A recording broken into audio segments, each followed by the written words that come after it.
Amen.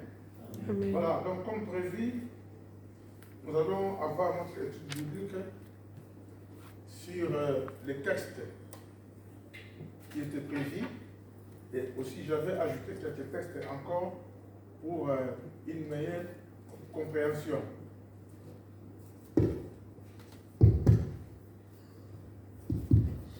Alors, merci. Ce micro-là, il n'est pas...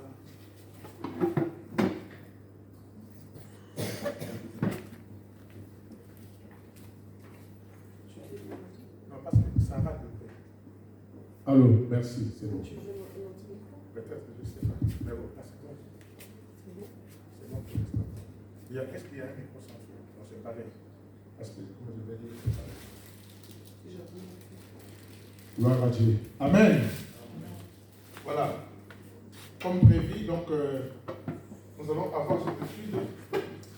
C'est vraiment nous tous qui allons participer. Je crois qu'on a eu le temps de se préparer, de lire et de relire, aussi de faire des recherches. Alors, tout à l'heure, donc, on va aller dans notre texte initial qui a été donné.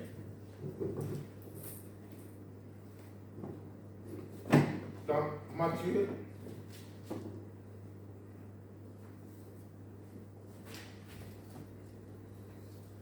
Matthieu, au chapitre 12.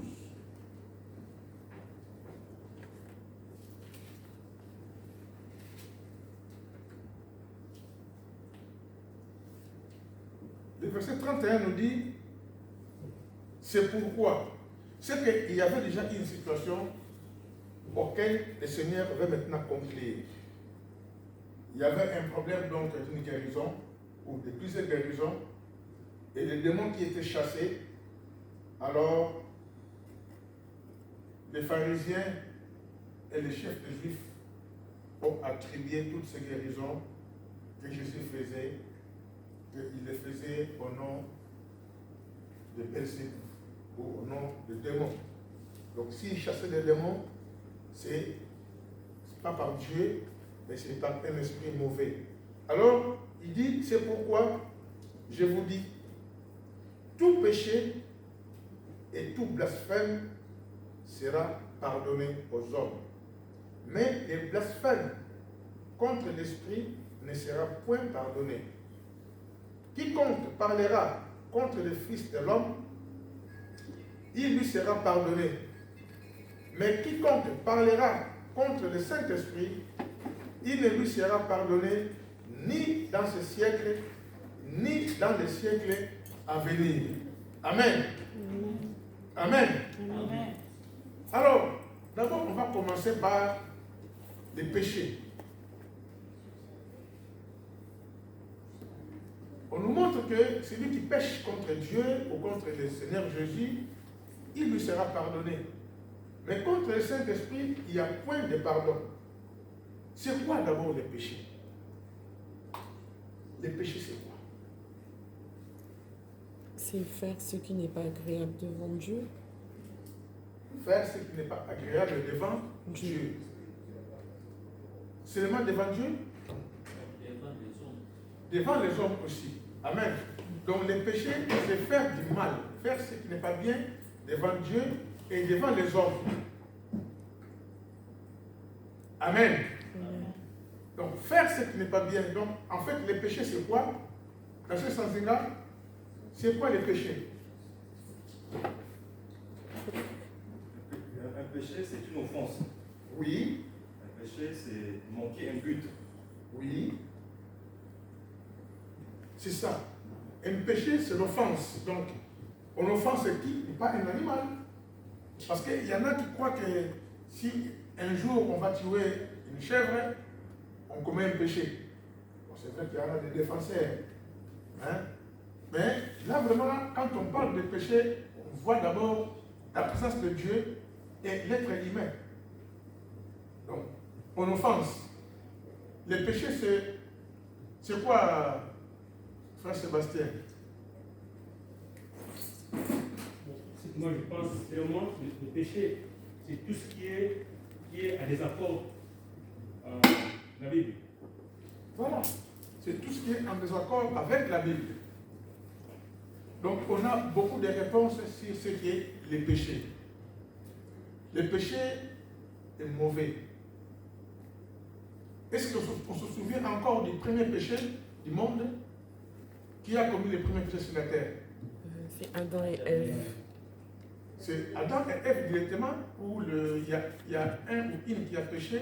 C'est Ève d'abord et après C'est Ève d'abord et Adam. Mais comme ils étaient déjà un, donc c'est Adam et Ève qui ont commis le premier péché. Quand on commet un péché, normalement on se sent mal. Le péché fragilise. Le péché, c'est une tâche. Le péché, c'est sang. Pour nous, les enfants de Dieu, nous sentons les péchés.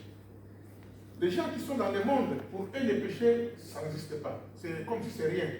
Parce que pour eux, le mal, c'est le bien. Et le bien, c'est le mal. Mais pour nous, raison pour laquelle, à chaque fois, quand nous commettons un péché où nous succombons, on se sent malheureux. On se précipite vite vers le sang de Jésus pour chercher la purification. Et quand Adam et Ève ont péché, qu'a fait Dieu? Qu'a-t-il fait?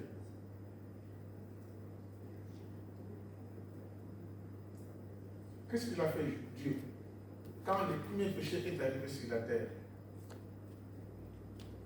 Ben, il les a punis. Pardon? Il les a punis. Oui, ma soeur. Voilà. L'homme s'est éloigné de Dieu et ils ont été punis. Mais est-ce que la punition est restée comme ça ou il y a eu une solution alors? Oui? Qui veut répondre? Il y avait une solution, non, je crois. Oui. C'est quoi la solution?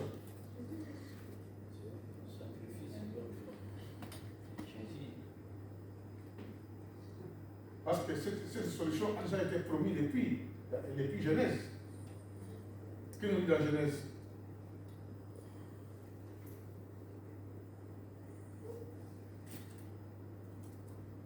Depuis Genèse, il y avait déjà la solution pour les péchés. Ensuite, tu peux nous aider? Par rapport à la miséricorde de Dieu. Voilà. Dieu avait prononcé quelque chose sur Ève. Oui. Oui. Et qu'elle aura la puissance de marcher sur la tête du serpent. Voilà. Amen. Amen. Donc, le serpent va mordre, mais il sera écrasé. Et la tête du serpent sera écrasée. Là, on parlait déjà de Jésus-Christ qui devait venir, qui a écrasé effectivement la tête du serpent. Amen. Donc, cette tâche-là, ce péché, ce microbe, ce venin qui était rentré dans l'homme, Dieu déjà avait pourvu, avait déjà proposé une solution.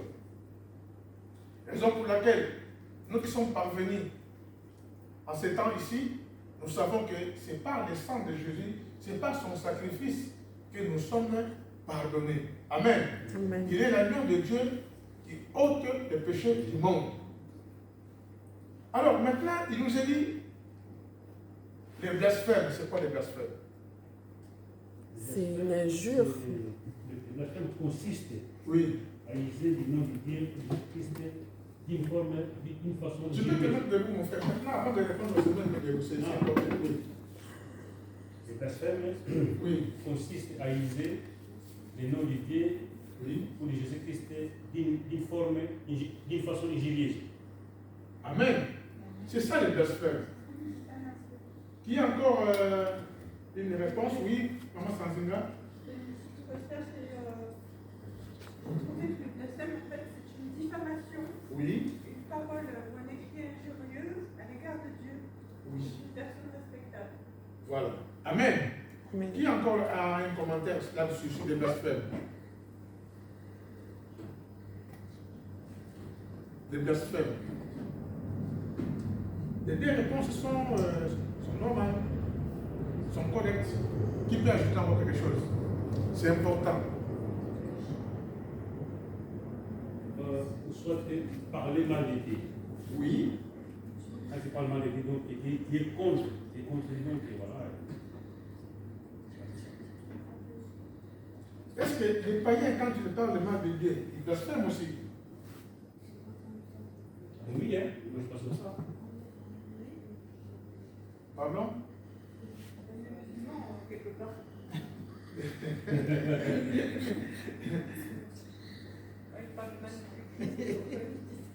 Parce que nous devons comprendre que c'est vrai, les réponses sont bonnes.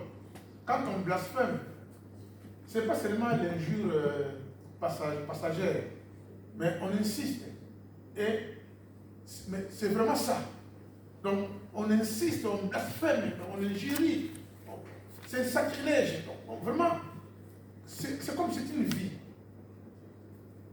Donc, on ne veut rien écouter de bon. Et vraiment, on fait du mal. Amen. C'est vraiment des dégâts. Parce qu'il y en a qui peuvent, par la colère, perdre un peu la tête, dire de tout et de rien, après se ressaisir.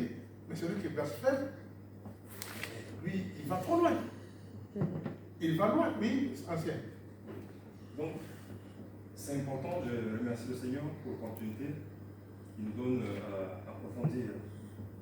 Le terme blasphème, si on veut vraiment le comprendre, il nous faut repartir à la racine de ce mot. Donc ce mot, au départ, signifie tout simplement blesser quelqu'un. Voilà. Ça signifiait couper. Ça signifiait outrager. Donc à l'époque, quelqu'un peut dire que tu m'as blasphémé. Déjà entre les gens. Parce que ce mot a déjà été utilisé dans un autre contexte de la vie courante, de la vie sociale. Que le terme blasphème, c'était outrager quelqu'un. Voilà. Manquer de respect à quelqu'un. Pousser quelqu'un jusqu'à dans son retranchement. L'atteindre dans son amour propre. Et après, Dieu maintenant, dans sa parole, dans l'Ancien Testament, nous dit que, comme l'a dit le frère Sébastien, dans l'Ancien Testament, c'est atteinte à l'honneur de Dieu. Blessure dans l'amour propre de Dieu. Maintenant, pour Dieu, maintenant, ça va dans le sens de Dieu. Et après, à l'époque, il y avait le temple, on n'avait pas le droit d'atteindre au temple, d'outrager le temple. Il y avait la parole, c'est-à-dire la Torah. On n'avait pas le droit de parler du mal, diffamé, comme l'a dit la sœur Muriel, de la Torah. On n'avait pas le droit aussi de parler du mal du juge. Donc ces trois points-là étaient comme sacrés. Donc désormais, attenter à tout ce qui est sacré devient blasphémé dans l'Ancien Testament. Donc pour l'instant, on est dans l'Ancien Testament. Et après, on va venir aussi dans la considération du Nouveau Testament. Amen. Mais pasteur, Oui. moi, je n'ai pas besoin de temps de méditer parce que voilà, avec les chahis, là, je pas eu de temps. Mais quand j'ai médité un peu là, je me souvenais, je suis rentré à moi, voilà. Moi j'ai dit, Tu peux lever le masque, frère. voilà. Moi j'ai dit que voilà, si quelqu'un est contre le président de la République, ou soit si quelqu'un essaie d'offenser le président de la République, c'est quoi sera son sort? Ce sort c'est quoi? Vu que déjà la responsabilité du président de la République dans un pays, et toi, tu te mets devant lui et puis tu l'offenses comme ça. Mais maintenant, Dieu le créateur, hein? Ou si tu es un consacré de président de la République, tu vas aller jusqu'où? Ton procès vis-à-vis du président. Maintenant, tu essaies d'offenser le créateur de toute l'humanité. C'est là qu'il a dit que ces péchés-là ne peuvent jamais être pardonnés. Donc c'est un péché éternel. Donc ça m'a vraiment touché parce que je ne sais pas comment un homme peut arriver à blasphémer le Saint-Esprit là. Je ne sais pas. Pour soi, tu peux avoir là, si, par exemple, si tu as l'esprit mauvais, peut-être peut te ramener à faire des choses pareilles. Mais comme ça, c'est un peu compliqué. C'est compliqué. Oui, maman, je dis. Excusez-moi parce que je suis sur le portable. Oui. Je ne vais pas à la maison. Je vais dans mon bureau, là où je regarde. Ok. Bon, si on voit sur les mêmes matières, chapitre 35 là, non, verset 31. 31, Oui. verset 35 dit comme ça.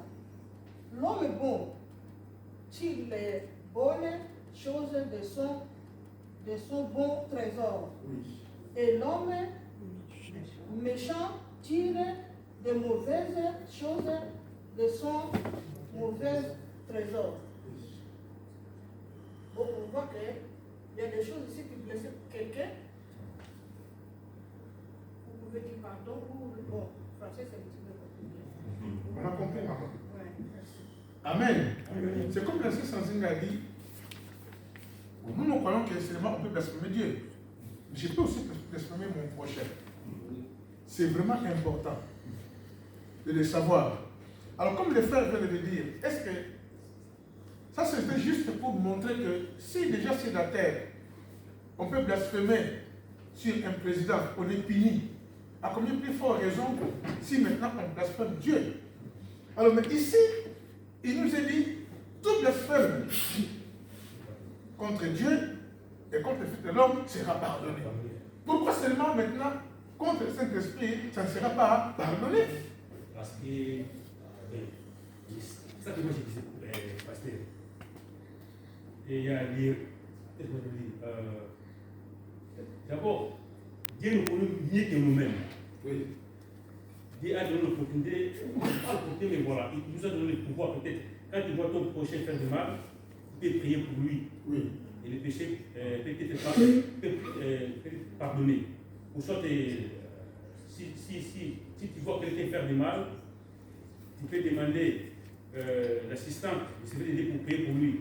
Aider pour accorder sa miséricorde. Maintenant, Dieu c'est le tort. Ah, Dieu c'est le tort. Donc on ne peut pas négliger cela pour blasphémer notre Créateur. Donc là, c'est un premier entre toi et ton Dieu. Hein? En sachant que j'ai blasphémé mon Créateur. Là, c'est très compliqué. Parce que Dieu a dit que les autres péchés peuvent être pardonnés en priant. Mais l'autre là, nous ne sommes pas obligés. Nous ne sommes pas à la capacité, nous ne sommes pas capables de prier pour que Dieu accorde sa miséricorde. Là, c'est son problème maintenant. Et puis là, il y a dit que c'était un péché éternel. Jusqu'à la mort. Merci, frère. Il n'y a pas de négociation. Amen.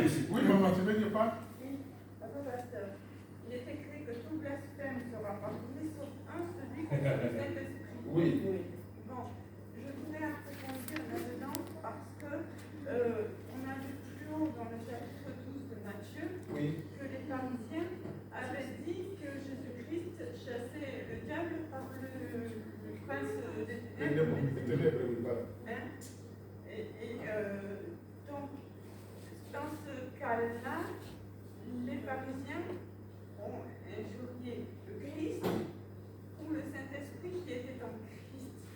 Là est la question, ça c'est la première question.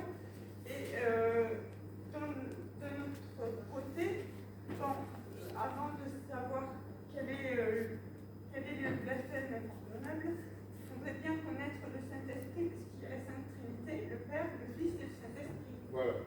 Donc, j'aurais aimé qu'on approfondisse dans la connaissance de Dieu en tant que Père, Fils, Saint-Esprit, pour savoir quel est le blasphème qui est réellement impardonnable. Oui, Ansel. C'est important. Donc, tout à l'heure, je parlais du blasphème dans l'Ancien Testament. Oui. Or, le texte qu'on est en train d'utiliser est dans le Nouveau Testament, où, comme l'a dit la sœur, tout blasphème. Donc, c'est qu'il y en a beaucoup. Oui. Tout blasphème va être pardonné. Même au Fils de l'homme, c'est lui qui va nous clasher. On voit maintenant qu'on est rentré dans le temps de la grâce, de la miséricorde. On parle du mal de Dieu, on parle du mal de Jésus. Mais, quand on parle du mal du Saint-Esprit, alors là, ça change tout. Donc, pour comprendre ça, il faut comprendre maintenant le rôle du Saint-Esprit. Quel est son rôle? Saint-Esprit est médiateur, Saint-Esprit est conseiller, Saint-Esprit est consolateur. Donc, quand on s'attaque au consolateur, quand on s'attaque au médiateur, quand on s'attaque à celui qui révèle l'amour de Dieu, c'est là où maintenant ça devient mortel. Et on comprendra que celui qui va refuser cette miséricorde de Dieu, il est condamné. Parce qu'il ne sera pas sauvé. Amen. Alors, le Saint-Esprit est Dieu. Amen. Amen. Jésus est Dieu. Yahvé ou Jéhovah, le Père, lui aussi il est Dieu, mais c'est un tout. Ils sont ensemble. Comment se fait-il qu'on peut blasphémer sur les deux autres et que sur l'autre là, si on touche, il y a un problème. Alors, attendez ma soeur. C'est là, quel est ce mécanisme qui fait que on blasphème maintenant contre le Saint-Esprit? Ça se passe comment? Ça c'est important parce que, est-ce que parmi nous, il y a quelqu'un qui se dit, mais j'ai déjà commis ce péché-là? Là, je sais pourquoi c'est. Hein? Je sais. Je ne sais pas. Non, là, personnellement, moi, non. Non. Mais lorsqu'on blasphème, tu prononces des paroles. Oui. Si tu as prononcé ces paroles-là, tu vas le savoir.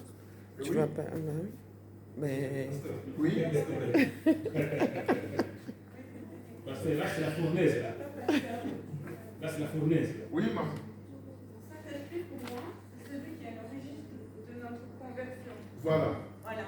C'est celui qui rentre en nous à partir du moment où on est baptisé et on est né de nouveau. Oui. Pour moi, blasphémer contre le Saint-Esprit, ce serait renier tout ça. Renier tous les dons de l'Esprit, renier tout ce qu'il nous donne, renier tout ce qu'il a fait pour nous dans nos vies et tout ce qu'il nous apporte dans nos vies, y compris l'amour de Dieu. Donc, pour moi, celui qui renie les dons de l'Esprit, qui renie sa propre conversion, est celui qui commet un blasphème contre l'Esprit. C'est ce que j'en ai conclu ou qui m'a été inspiré.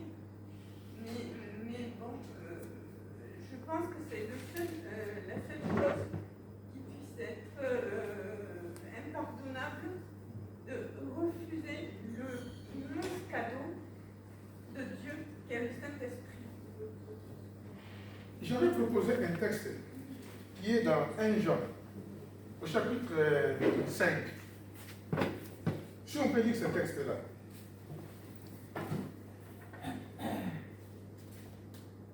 1 Jean, chapitre 5.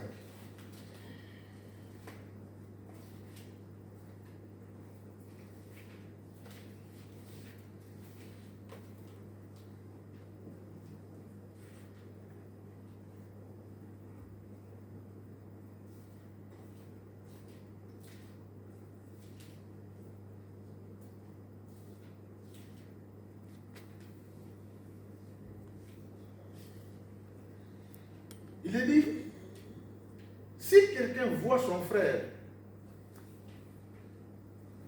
là il ne s'agit pas des frères comme des enfants, mais je crois qu'il s'agit des frères en Christ, non? Hein? Pas aussi d'être un ami.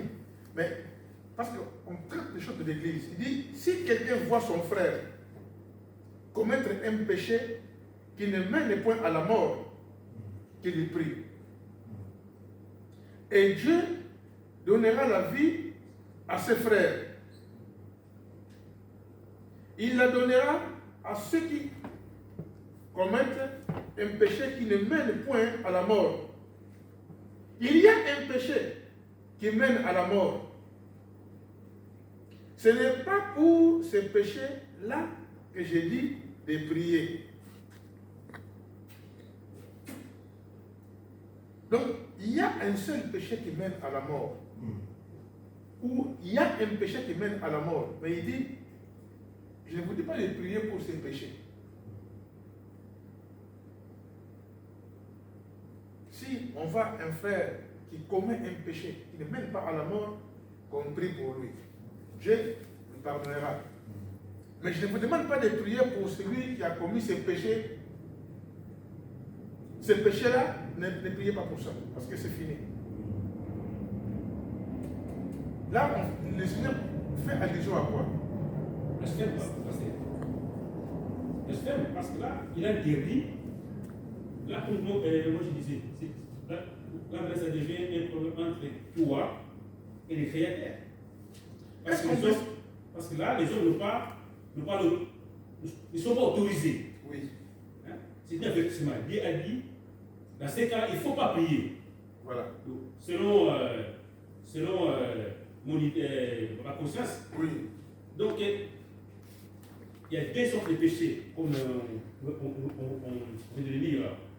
Il y a un péché qui Dieu nous a donné l'autorité de prier, hein, et lui, il va pardonner. Mais l'autre péché, c'est un péché exceptionnel. Hein, c'est la fournaise là. Vraiment. C'est le top là. Là, on ne peut pas arriver là-bas. Vraiment. Il ne faut pas se mettre. Il ne faut pas se mettre. Mais moi, j'ai une question. Oui. Lorsque tu as donné le thème de dimanche, moi, j'avais pensé directement dans Actes, quand Ananias et Saphira, ils ont menti, Oui. quand ils ont vendu... Les propriétaires. voilà. Voilà. Et ben, ils sont morts directement. Est-ce que ça, c'est le péché contre le Saint-Esprit ou c'est ça? Oui. Amen. Parce que l'apôtre a dit, pourquoi tu as menti au Saint-Esprit? Voilà. C'est ça. C'est pourquoi j'allais poser la question, est-ce qu'il y a des exemples de gens qui ont menti, qui ont commis des dégâts? Parce que ça, c'est un dégât. Sa femme aussi, elle est morte. Parce qu'il était conscient de ce qu'il faisait. Il l'a fait sciemment, véritablement. Personne ne lui a demandé de vendre sa propriété. Personne. Mais il l'a fait lui-même. Et il va aller, au lieu de mentir des hommes, mais il a menti des Saint-Esprit. Est-ce qu'on peut trouver encore d'autres exemples dans la Bible? Quelques exemples qu'on peut essayer de revoir un peu si on peut les mettre ensemble dans ce contexte-là. Moi, j'avais une idée sur Simon le magicien. Je ne sais pas, peut-être, je dis peut-être, quand il a cherché à aller acheter la puissance d'imposer les mains aux gens et que les gens puissent recevoir le Saint-Esprit, on connaît la réponse qui lui a été donnée par Pierre. Qu'est-ce qu'il lui avait dit Pierre? Ce texte qui est dans l'Acte des Apôtres. Que cela ne s'achète pas avec de l'argent. Oui. Après, il lui a dit des choses. Oui. Est-ce qu'on peut trouver ce texte-là, si c'est possible?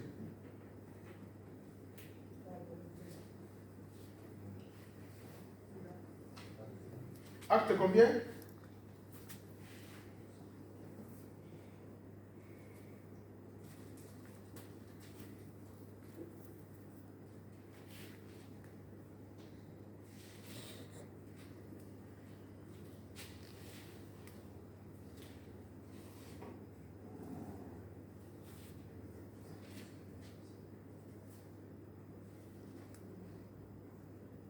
Qui a trouvé?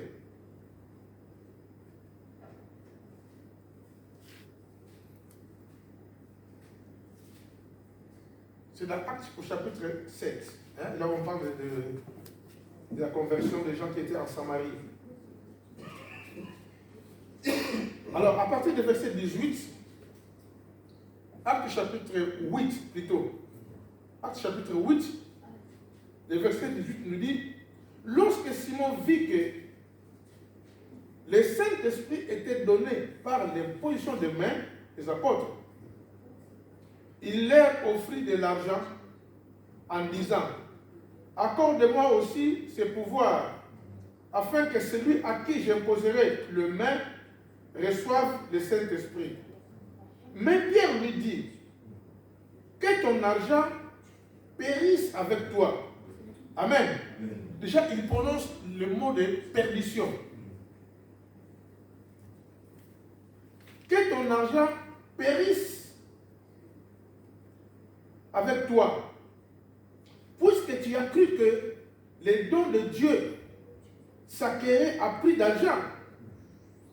Il dit, il n'y a pour toi ni part ni lot dans cette affaire, car ton cœur n'est pas droit devant Dieu.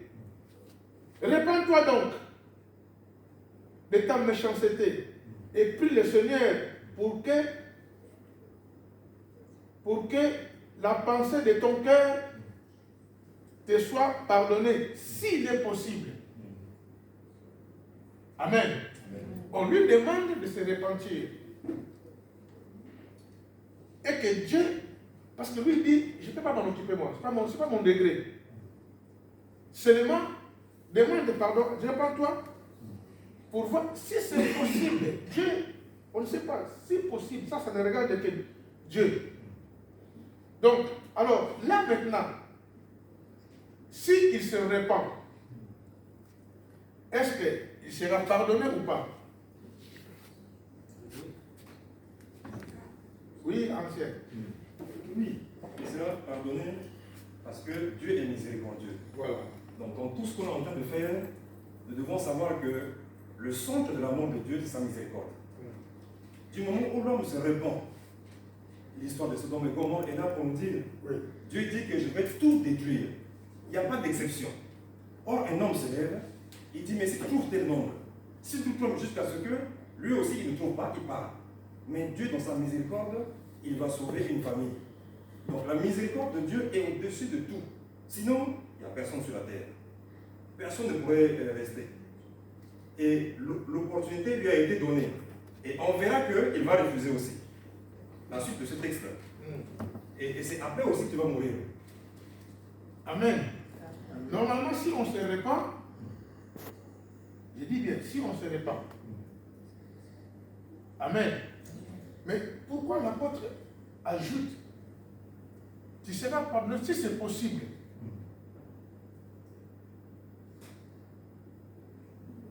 Parce que là, il s'agit du Saint-Esprit. Tu veux acquérir le pouvoir de bénir les gens à prix d'argent. Parce que là, maintenant, nous sommes en train de toucher que le Saint-Esprit, où il n'y a pas de pardon.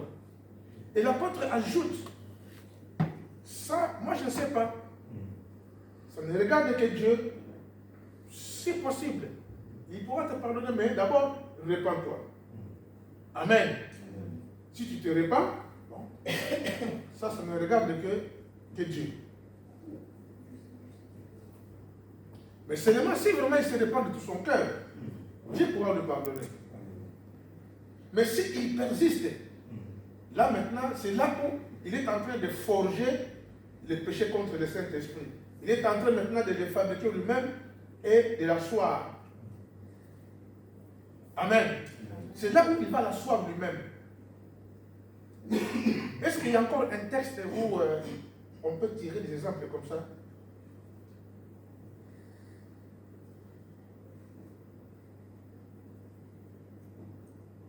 Dans Romains chapitre 1, on va voir un peu. Romains chapitre 1.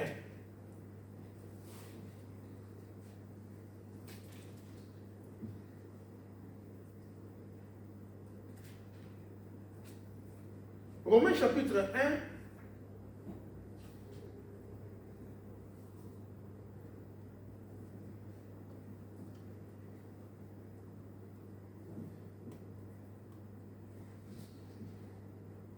Verset 19 nous dit, car 19, ce qu'on peut connaître de Dieu est manifeste pour eux.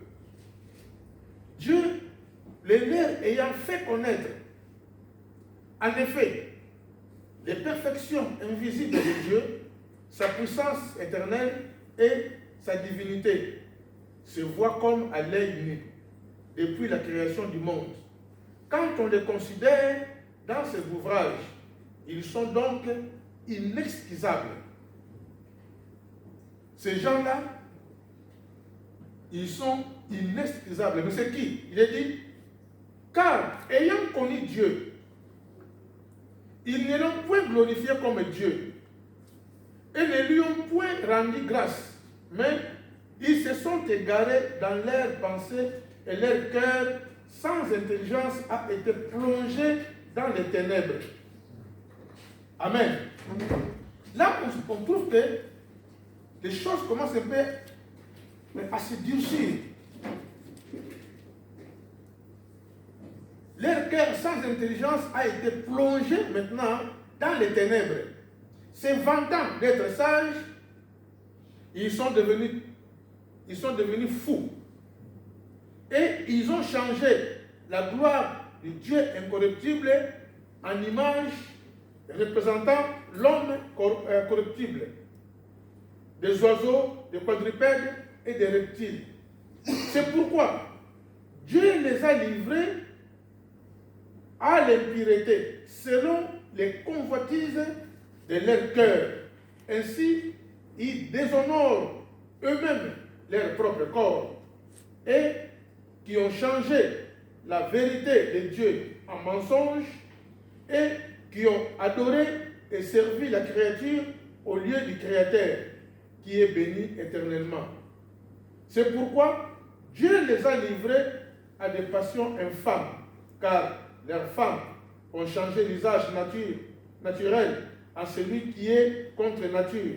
Et de même, les hommes, abandonnant l'usage naturel de la femme, se sont enflammés dans leurs désirs les uns pour les autres, commettant homme avec homme des choses infâmes et recevant en eux-mêmes les salaires que méritait leur égarement. Amen. Voilà encore ce texte. Ici, on parle à des gens qui ont connu Dieu. Oui? C'est bien parlé? Oui. Oui. C'est pour aller toujours dans ce sens-là. Oui. Quand on comprend le rôle du blasphème dans l'Ancien Testament, il suffisait de dire du mal du nom de Dieu. Et les Juifs en sont arrivés à interdire la prononciation de ce nom.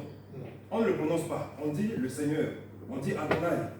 Mais arrivé dans le Nouveau Testament, on comprend que le Saint-Esprit, le Seigneur le dira, il est avantageux pour vous que je m'en aille. Pour que le consolateur, celui que le Père a promis, va prendre le relais pour faire un travail. Eh bien, donc pour répondre à cela, nous avons besoin de comprendre, tout à l'heure je l'ai dit, le rôle du Saint-Esprit. Ensuite, nous verrons pourquoi sa fonction est donc si cruciale. Et pourquoi le fait de blasphémer contre lui. Parce qu'il est dit plusieurs blasphèmes nous sera pardonné, sauf le blasphème contre le Saint-Esprit. C'est de celui-là qui parle, dont on parle. Le fait de blasphémer contre lui est un péché si grave qu'il ne peut être pardonné. Le Saint-Esprit fait trois choses. D'abord, il nous enseigne les choses que nous devons savoir pour notre salut. Donc, il est question véritablement du salut. La finalité, c'est le salut. C'est lui qui est sauvé à la vie éternelle. C'est lui qui est condamné et va dans la mort éternelle.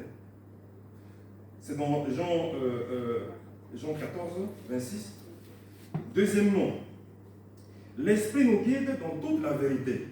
Jean 16, 13. Troisièmement, la mission du Saint-Esprit est de convaincre du péché. Voilà. Amen. Alors, quand on voit ce texte nous montre combien alors l'être humain bafoue la puissance de Dieu. Nie. Et pourtant, c'est visible. Donc, le Saint-Esprit nous convainc pour le salut. Alors, et pourtant, quand on blasphème contre le Saint-Esprit, si on va plus loin, on se dit que c'est la même chose qu'on le faisait avec Dieu et Jésus. Mais c'est là pourquoi on parle du Saint-Esprit. Parce que le Saint-Esprit joue un grand rôle. Parce que maintenant, nous sommes dans sa dispensation. Jésus est né par le Saint-Esprit. Nous aussi, nous naissons de nouveau par le Saint-Esprit. Le Saint-Esprit joue un très grand rôle. Alors, par rapport à notre salut, si quelqu'un, il a fait l'expérience, comme ces gens-là, ils ont fait l'expérience de connaître Dieu, et seulement, au lieu d'obéir, au lieu d'appliquer, ils commencent maintenant à faire des choses, mais abominables, et ils persistent. ils sont maintenant livrés à vivre selon leurs règlements. Dieu leur laisse. Donc, pour eux, il est dit, ils sont inexcusables. Donc, on commence à commettre les péchés contre le Saint-Esprit comme ça. Mais on peut arrêter si on se répand. Amen. Amen. Mais si on ne se répand pas, on continue et c'est fini. C'est pourquoi il est dit, quand on a lu, que personne n'est pris pour cet homme-là qui commet des péchés contre le Saint-Esprit. Ma sœur, excusez, je vais prendre un texte que nous allons rapidement lire. Je voulais aussi que nous puissions parler de l'apostasie. Là, je vais rejoindre la sœur Myriel, qui avait déjà tout répondu presque concernant le péché contre le Saint-Esprit. C'est le refus total. Mais le refus total de la grâce de Dieu. C'est le refus total de tout ce que Dieu opère par son esprit. Jésus-Christ, tout ce qu'il a fait, c'était poussé par le Saint-Esprit. Alors quand il commence à dire que non, ce n'est pas par le Saint-Esprit, c'est par les démons, ils sont en train de commettre des péchés contre le Saint-Esprit. Seulement, s'ils se répandent, ils seront pardonnés. Mais s'ils persistent jusqu'à la fin, c'est fini. Parce que c'est un processus qu'on commence. Et puis, on peut arrêter l'hémorragie. Amen. On peut arrêter l'hémorragie. Mais souvent, ces gens-là, ils reçoivent une puissance qui va les amener encore d'aller plus loin dans les dérèglements. Parce qu'ils ont choisi ça. Et ils aiment ça. Si on regarde, mes bien-aimés, l'apostasie. C'est quoi l'apostasie? L'apostasie.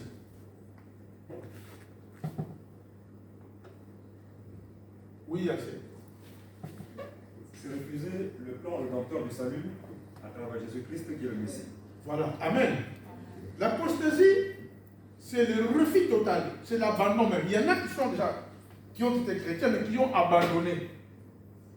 Quelque part, il veut dire, nous ne sommes pas ce que c'est Dieu pour se perdre. Nous ne sommes pas de ce que c'est Dieu pour se perdre. Quelque part, il dit, après avoir connu le Seigneur, c'est comme si c'est les chiens qui réparent encore sur ces vomissements. Oui. On va lire ce texte-là, d'abord dans Hébreux chapitre 6. Hébreux chapitre 6.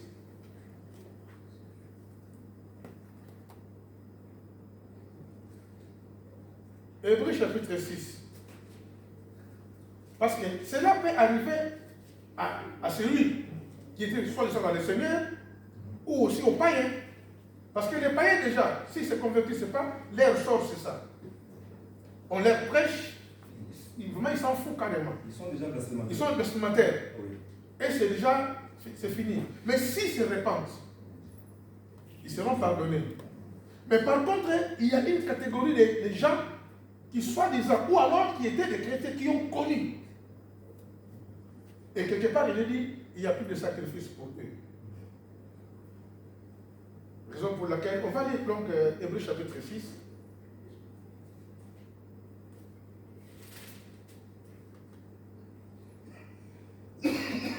Verset 4, il est dit, car il est impossible que... Amen. Quand ça commence par, il est impossible.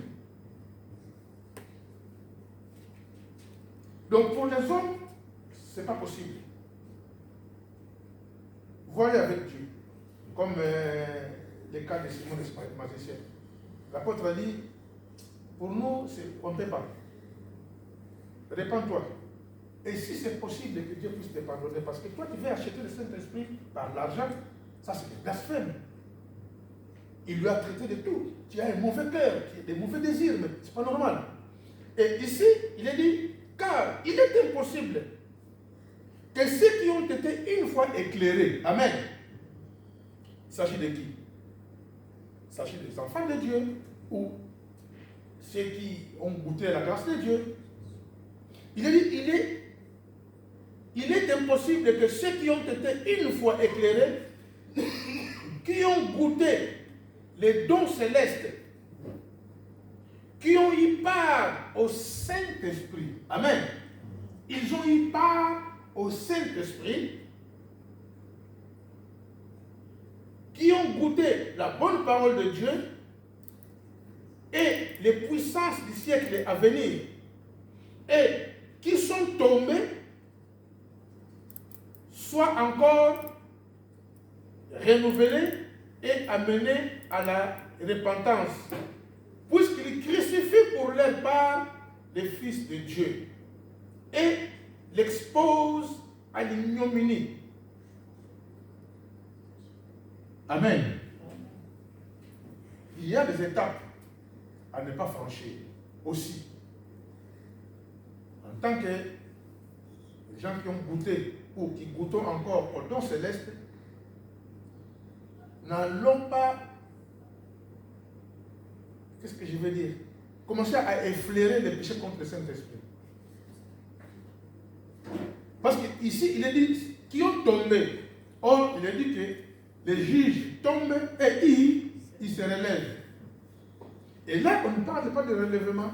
On parle de ceux qui sont tombés, qui ont abandonné la foi, qui ont lâché prise définitivement. Mais seulement s'ils se répandent, ils ont le pardon de Dieu. Mais s'ils ne se répandent pas, c'est scellé. Alors, il y a des prédications quelque part qui se disent que oui, il y a plus de condamnation pour ceux qui sont dans Christ, tu fais ce que tu veux, il n'y a pas de problème, tu es déjà un enfant de Dieu. Mais non. Amen. Un enfant de Dieu doit être exemplaire. Oui, c'est vrai, nous sommes êtres humains, on a la fragilité, mais seulement que nous ne tombons pas. À ceux qui ont goûté, à ceux qui ont participé à la grâce de Dieu par le Saint-Esprit. Il est dit, ils crucifient de leur part, une fois de plus encore, Jésus de Nazareth. Vous voyez quel degré des choses. Amen. Quel degré. Et là, c'est ce qu'on appelle l'apostasie. C'est l'abandon de la foi. Quand on abandonne la foi, on pêche contre le Saint-Esprit. Parce que tu as goûté au don de Dieu. Tu as été convaincu par le Saint-Esprit que tu étais pécheur. Et voilà maintenant tu es arrivé à la vie éternelle, que tu bafoues.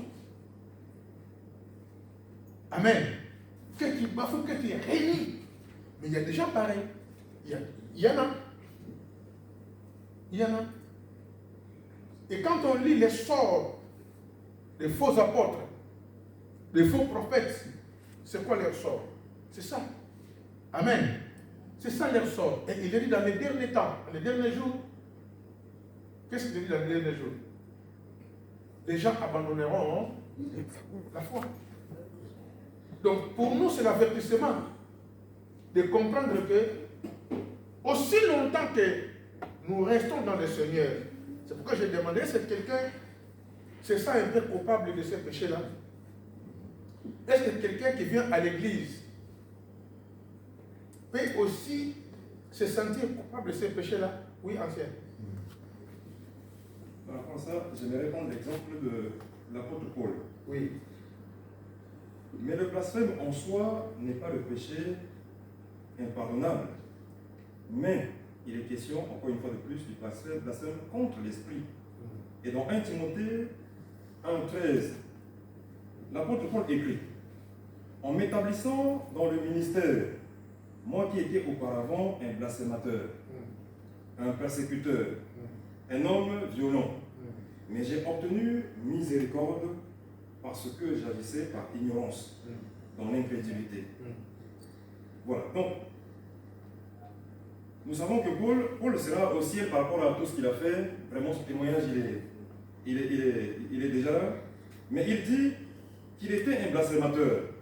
Mais la grâce de Dieu envers nous est extrêmement abondante. Il pardonne même le blasphème. Rappelez-vous, tout péché et tout blasphème sera pardonné aux hommes. Mais la grâce de Dieu est incroyable. Voilà. Et illimitée. Amen. Voilà.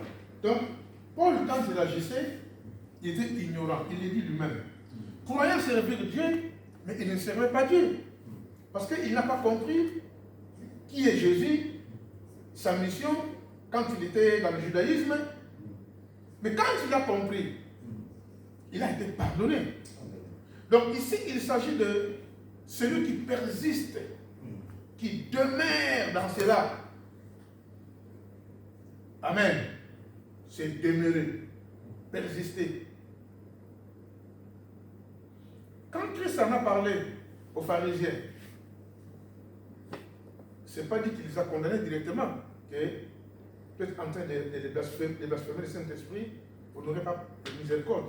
Il leur disait des choses afin que s'ils peuvent se convertir, qu'ils les fassent. Sinon, le sort, c'est la mort éternelle. Amen. Est-ce que parmi nous, il y a quelqu'un qui a déjà blasphémé contre le Saint-Esprit? Non. Qui se sent peut-être, il se dit, mais je crois que j'ai déjà fait ça. Hein. Je vous dis que, oui, ma sœur, oui. Un jour, je me suis mis en colère. Oui. Et je ne sais plus quel était le sujet de conversation. On parlait d'un type avec mon mari. Oui. Je me suis mis en colère contre lui. Je lui ai dit que le Dieu qu'il adorait, ce n'était pas mon Dieu. Amen. On n'avait pas le même Dieu. Voilà. Bon. Ça, c'est pour cela que je pose la question. Parce qu'il y a des fois, on dit des choses, hein? On croit qu'on est déjà condamné à mort. Non. Normalement, celui qui continue à venir au pied de Jésus n'a pas commis ce péché-là. Parce que si tu commets ce péché-là, ça y est. Tu disparais. Même encore, il y a des fois que tu peux revenir aussi. Mais dans tout cela, ce qui compte, c'est la finalité. Amen. C'est la finalité. Oui, oui, parce que le dernier en suivant, c'est que Frère Zaté vient de dire sur le pardon du péché. Ce qui veut dire que les péchés commis avec la conscience oui. ne sont pas pardonnés. Mais les péchés commis sans conscience, c'est ce qui peut être pardonné. Vous voyez, c'était l'exemple de le frère Santino vient de donner. Il posait des actes, il tuait, il faisait n'importe quoi, mais dans l'ignorance, il ne savait pas que ce n'est pas bon. Mais avec ça, Dieu, en revenant maintenant, quand il a la conscience de ça, quand il a eu l'esprit, il a été pardonné. C'est que si je comprends bien avec nous, comme nous sommes ici, si vraiment tu commets le péché avec la conscience, c'est-à-dire que tu fais quelque chose là, mais tu sais très bien que ce n'est pas bien ce que tu fais. Si tu demandes le pardon, je souhaite que tu ne peux pas être pardonné. Amen. Voilà, c'est important, mon frère. Si la terre, tant que nous sommes encore ici, on est faillible. On succombe, on se relève, on tombe, on pêche, on se relève, mais nous ne sommes pas des pécheurs. Mais on peut commettre. Il dit, si quelqu'un commet un péché, on a un avocat. Amen. Mais c'est quoi alors, comme vient de le dire le frère, est-ce que c'est le fait d'être ignorant ou de ne pas être ignorant? Non. Le problème, c'est l'abandon. Donc ici, le péché contre le Saint-Esprit, c'est nier que le Saint-Esprit peut te sauver, qu'il t'a convaincu de ton état de perdition, et nier tout ça, et jeter l'éponge et désarmer. Capituler, tu dis, bon, ça y est. C'est ça, des blasphèmes. Donc, ignorer l'apport du Saint-Esprit, ignorer tout ce qu'il a fait, ignorer tout. C'est pourquoi on a dit, il y a des gens qui ont goûté à la grâce de Dieu, mais qui sont tombés, qui ont abandonné.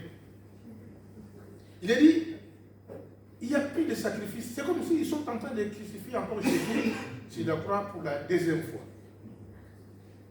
Mais ces gens-là, s'ils se repentent, amen.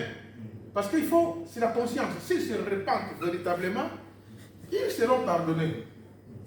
Mais s'il ne se répand pas, c'est ça le péché contre le Saint-Esprit. Là, il commet ce péché-là. Et on ne sait pas, mais il arrive souvent que ces gens-là ne meurent pas dans le Seigneur. Ils meurent dans les dérèglements. Souvent. C'est quand tu vas trop loin, l'ennemi vient te capter, te prendre encore. Les démons qui sont partis de toi, ils vont revenir encore en multiplier par combien? Et puis, ça y est. Je dis bien souvent. Je ne dis pas que c'est impossible, mais la plupart des cas, des gens qui ont vraiment lâché prise. Oui, ancien.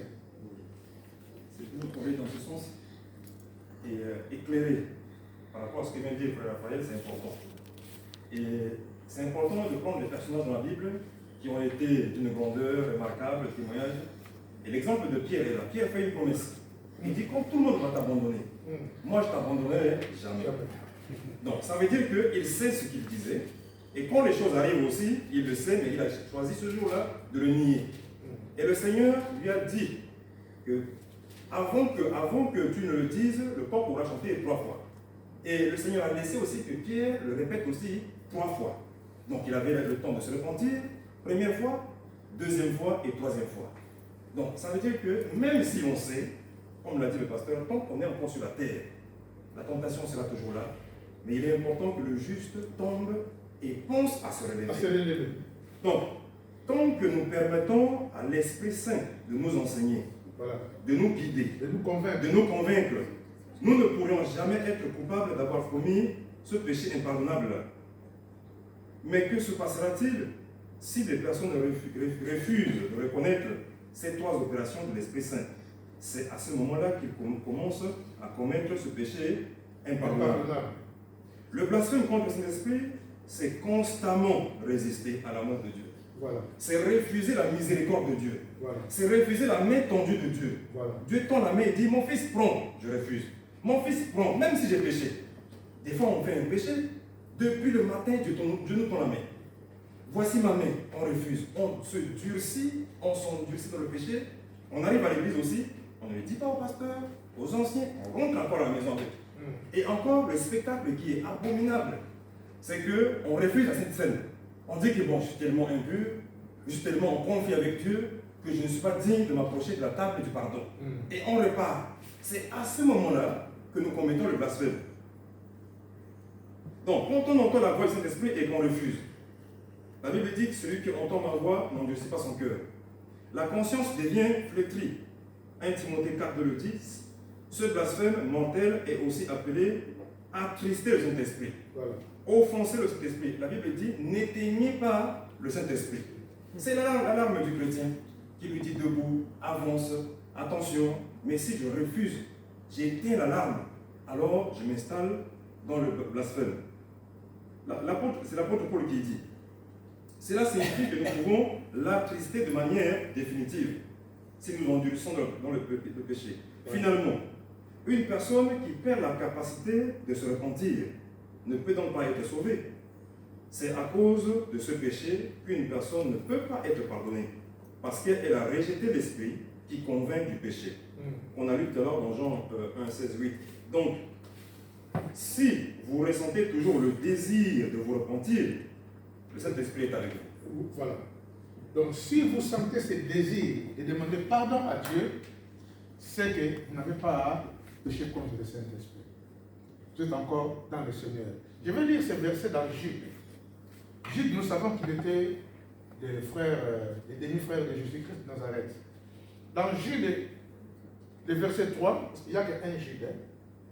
Jude, verset 3, il nous est dit, bien-aimés, alors que je désirais vivement vous écrire au sujet de notre salut commun. Amen. Tout tourne autour du salut ou autour du refus de la grâce de Dieu. Il dit, je me suis senti obligé de vous envoyer cette lettre pour vous exhorter à combattre pour la foi qui a été transmise aux saints une fois pour toutes. Amen. Je me suis senti obligé.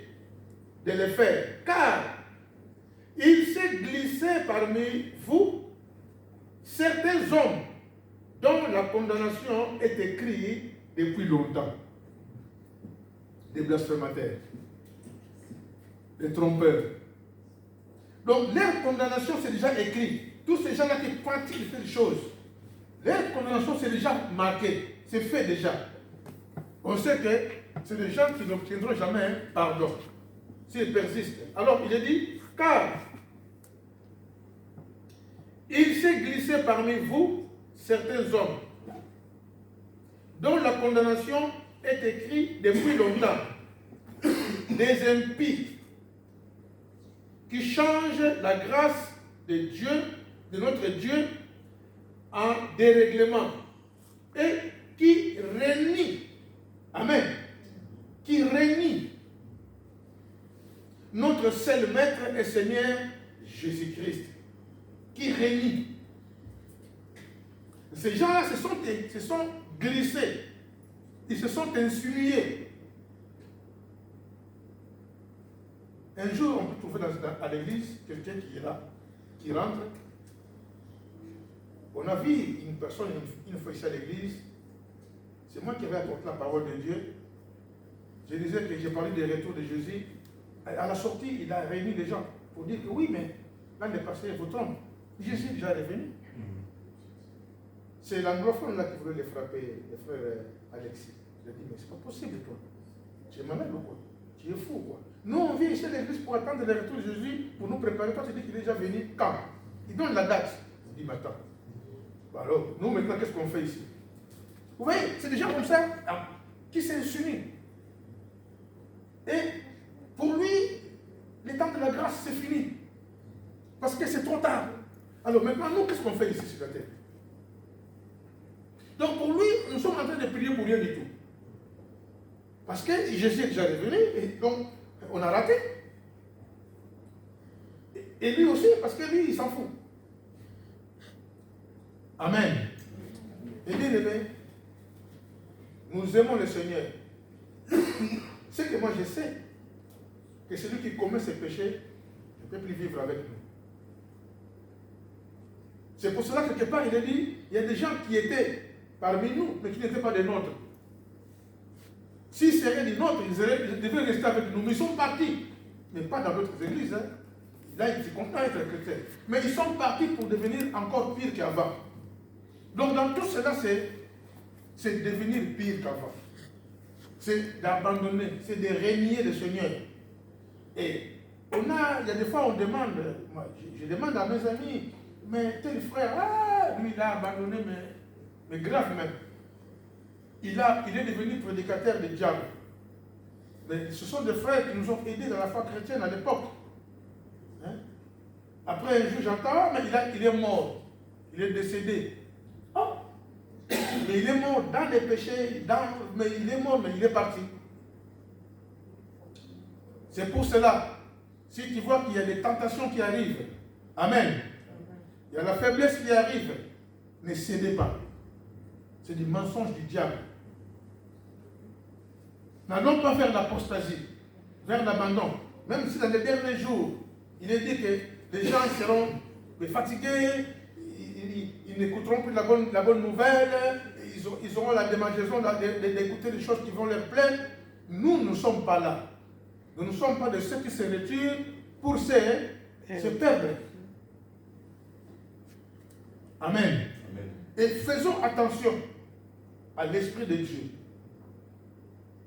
Car si nous sommes là, c'est poussé par le Saint-Esprit que nous sommes venus encore ce soir. Et je crois que personne d'entre nous, ou la production de l'Église, n'ira jusqu'à commettre ces péchés irréparables d'abandonner le Seigneur. Et des fois, on voit des gens qui sont partis, ils font mal, hein? Ils partent d'église en église, ou ils s'abandonnent un peu, mais ils reviennent des fois. Mais celui qui réunit le Seigneur, on le sent, on le voit. Il devient méchant.